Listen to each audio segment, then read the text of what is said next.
दोस्तों, पश्चिमी रेलवे ने मुंबई लोकल में सेवाओं को बढ़ावा देने के लिए एक 3 साल का मास्टर प्लान तैयार किया है। इस वाले मास्टर प्लान के अंतर्गत आपको मुंबई एमएमआर के पूरे रीजन में जितने भी मुंबई लोकल ट्रेनों का विस्तार किया जा रहा है उसके बारे में जानने को मिलेगा। कौन कौन से नए कॉरिडोर को बनाया जा रहा है उसके बारे में जानने को मिलेगा। कौन कौन से जगहों पर मुंबई लोकल का दोहरीकरण हो रहा है, जैसे कि चौथे और 5वें लाइन का विस्तार करना। कौन कौन से रीजन में न्यू टर्मिनस को बनाया जाएगा, उन सब के बारे में इस मास्टर प्लान के अंतर्गत चर्चा की गई है और बताया गया है कि 3 साल के अंदर इन चीज़ों को तैयार कर लिया जाएगा। 3 साल का मास्टर प्लान है। अभी जो वर्तमान गवर्नमेंट है उनका कार्यकाल खत्म होने से पहले मुंबई लोकल के इतने सारे प्रोजेक्ट को तैयार किया जाएगा। तो आइए बात करते हैं एक एक करके कि ये कौन कौन से प्रोजेक्ट हैं, ये पूरा मास्टर प्लान क्या है, कैसे ये काम करेगा। नमस्कार दोस्तों, मैं विकास और आप देख रहे हैं ऑल इंडिया प्रोजेक्ट।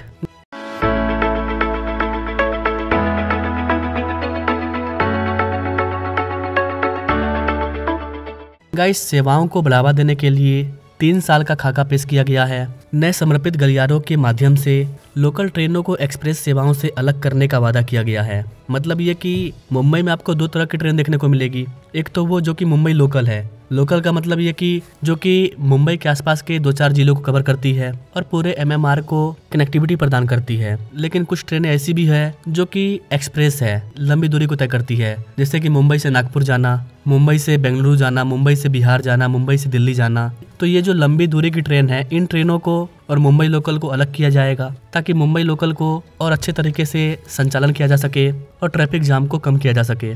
इस तरह के प्रयास से मुंबई महानगर क्षेत्र में आवागमन में संभावित रूप से बदलाव आ सकता है। आइए एक एक करके उन सभी परियोजनाओं को, उन सभी प्रोजेक्ट को समझते हैं जिनको इस 3 साल के मास्टर प्लान के अंतर्गत समाहित किया गया है। गाइस, पश्चिमी रेलवे ने उपनगरीय रेल सेवाओं को उत्तरोत्तर बढ़ावा देने के लिए एक बहुत ही महत्वाकांक्षी रोडमैप को तैयार किया है। इस वाले रोडमैप को रेलवे बोर्ड के जो अध्यक्ष हैं सतीश कुमार के मुंबई दौरे के दौरान उनके समक्ष इस वाले प्लान को प्रस्तुत किया गया। इस योजना का उद्देश्य खारा रोड और धानु के बीच में अंडर कंस्ट्रक्शन नए रेलवे कॉरिडोर को जल्द से जल्द पूरा करना है ताकि उपनगरीय यातायात को मेल और एक्सप्रेस ट्रेनों से अस्थायी रूप से अलग किया जा सके। तो विरार धानु पर जो लाइनों का विस्तार हो रहा है वो एक अलग प्रोजेक्ट है। खारा रोड पर भी रेलवे का विस्तार किया जा रहा है, वो भी एक अलग प्रोजेक्ट है। अगला प्रोजेक्ट है बांद्रा टर्मिनस और गोरेगांव के बीच में 6ठी लाइन 5 नवंबर 2023 को चालू की गई थी। इसके बाद 7 अक्टूबर 2024 को गोरेगांव से लेकर के कांदीवली खंड को चालू किया गया था। इसके आगे कांदीवली से लेकर के बोरीवली के बीच में एक नए खंड को 2025 के लास्ट तक ओपन किया जाएगा, ऐसा उम्मीद है, जिससे कि निरंतर बांद्रा टर्मिनस बोरीवली कॉरिडोर पूरा हो जाएगा। तो बांद्रावली से लेकर के बोरीवली कॉरिडोर को चरणों में विभाजित करके पूरा किया जा रहा है। 2023 में खंड पूरा हुआ, 2024 में खंड पूरा हुआ और 2025 के लास्ट तक एक खंड पूरा हो जाएगा।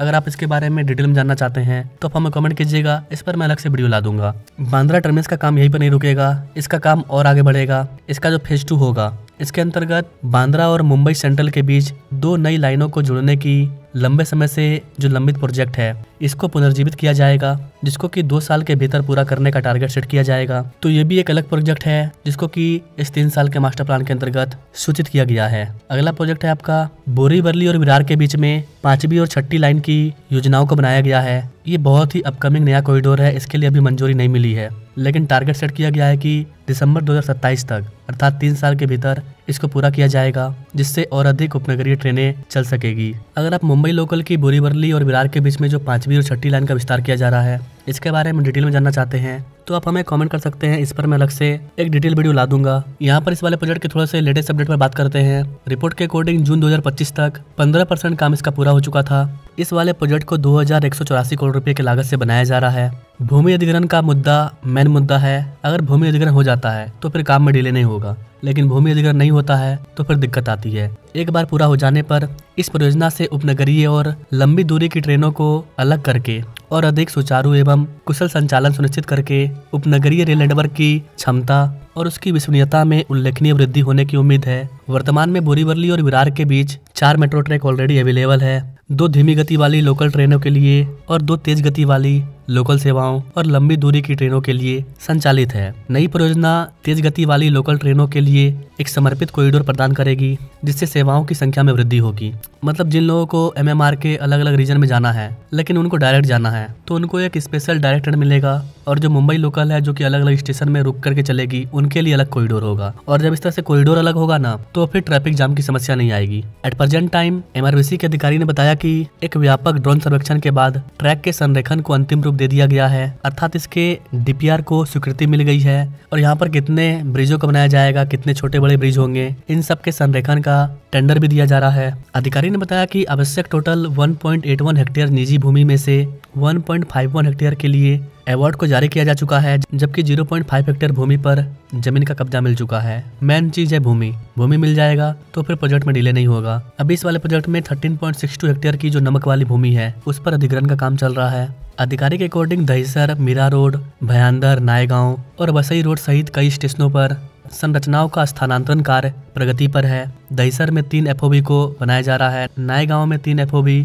और नाला सोपाला में 2 FOB। इन पर प्लेटफॉर्म और फुट ओवर ब्रिज का काम सक्रिय रूप से चल रहा है। फरवरी 2025 में ब्रिजों और मिट्टी के काम के लिए टेंडर को जारी किया गया था। ओवरऑल देखा जाए तो मुंबई लोकल की एक इम्पोर्टेंट लाइन बोरीवली से विरार के बीच में 5वीं और 6ठी लाइन का जो काम है वो प्रगति पर है।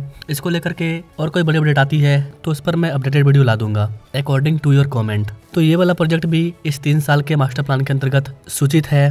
विरार के बाद एट प्रेजेंट टाइम केवल 2 लाइनें ऐसी है जो कि रेलगाड़ियों की आवाजाही में बाधा डालती है। विरार और धानु के बीच तीसरी और चौथी लाइन का विस्तार जो कि दिसंबर 2026 तक पूरा हो जाएगा, जो कि कई सारे अड़चनों को दूर करेगी और सेवाओं को सबसे ज्यादा बढ़ावा देगी। इसके अलावा गाइस हार्बर लाइन को दिसंबर 2027 तक गोरेगांव से बोरीवली तक बढ़ाया जाएगा। अगर आप गोरेगांव बोरीवली के हार्बर लाइन के बारे में डिटेल में जानना चाहते हैं तो आप हमें कमेंट करना, मैं इस पर अलग से डिटेल वीडियो ला दूंगा।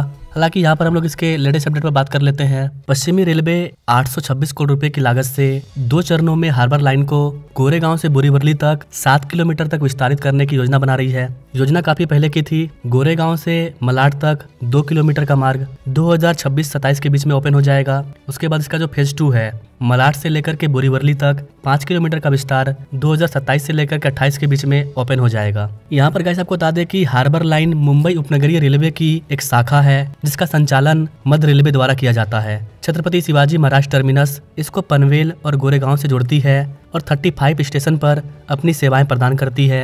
यह लाइन 1910 में ही शुरू हुई थी जब अपना देश आज़ाद भी नहीं हुआ था तब, और शुरुआत में कुर्ला और रे रोड के बीच चलती थी। उसके बाद 1925 में एक एलिवेटेड कॉरिडोर के माध्यम से CSMT तक इसका विस्तार किया गया था। उसके बाद 1951 में मानखुर तक, 1992 में वासी तक और 1998 में पनवेल तक इसका विस्तार किया गया था। हार्बर लाइन धीमी गति से चलने वाली ट्रेन का संचालन करती है जो सभी स्टेशनों पर रुकती है। At present time harbour line में 580 ट्रेनें चलती है। भीड़ भाड़ को कम करने के प्रयासों में ट्रेनों की आवृत्ति बढ़ाना और 12 कोचों वाली ट्रेनों को शुरू करना शामिल है। तो हार्बर लाइन का विस्तार भी इस 3 साल के मास्टर प्लान के अंतर्गत सूचित है। अगर आप हार्बर लाइन के बारे में और भी डिटेल में जानना चाहते हैं तो आप हमें कमेंट कर सकते हैं, इस पर डिटेल वीडियो आ जाएगी। तो ओवरऑल देखा जाए तो इस 3 साल के मास्टर प्लान के अंतर्गत मुंबई के लगभग हर लोकल ट्रेनों के विस्तार को सूचित किया गया है, जिसके अंतर्गत टारगेट सेट किया गया है कि 3 साल के अंदर इसको कंप्लीट किया जाएगा। इस मास्टर प्लान के अंतर्गत मुंबई लोकल की और भी कई सारे विस्तार शामिल है। आप MMR के जिस भी इलाके से हमारे वीडियो को देख रहे हैं, आप अपने इलाके के मुंबई लोकल के विस्तार के बारे में जानना चाहते हैं तो आप हमें कमेंट कर सकते हैं। अगर आपको वीडियो इन्फॉर्मेटिव लगा तो आप हमें कमेंट में जाकर के हाइप दे सकते हैं ताकि वीडियो और भी मुंबई करो तक पहुंचे। Now thanks for watching. मिलते हैं अपने लोग अगले वीडियो में, तब तक के लिए जय हिंद।